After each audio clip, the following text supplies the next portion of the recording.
Hi, I'm Bliss Fisher, and I just completed my placement with the Canadian Centre for Policy Alternatives. The CCPA is a nonprofit research institute which advocates for progressive policies across the country, and their goal is really to improve the well-being of Canadians in social and economics. While I was working at the CCPA, I was under Christine Saunier, who's the executive director of their Nova Scotia branch. Christine is wonderful. She's very dedicated. She's a great person to take guidance from. She's also very busy, so the placement is pretty flexible, and you can kind of ask her more or less work if you like it. During my time there, the Nova Scotia government released a pretty controversial austerity budget. So the CCPA was very focused on releasing their alternative budget proposal and reaching out to the public and the media, talking about different ways to spend money other than just like slashing a bunch of services.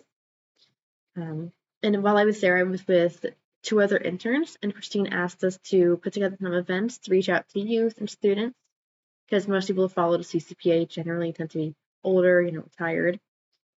So the first event we hosted was about workers' rights, and we hosted speakers from Ennisburg, the Dalhousie Law School, and the Halifax Workers' Action Center, in addition to Christine.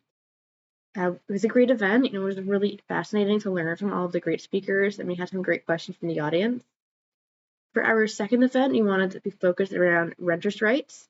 So we reached out to a few societies to help, boost our turnout, but unfortunately, we weren't able to secure one before we ran out of time. So we ended up having to cancel the event, which is really a shame because it would have been such a great event.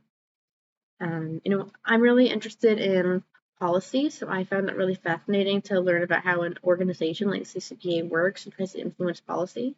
And I would definitely recommend anybody is looking forward to going into policy and values flexibility and would like to work closely with somebody like Christine.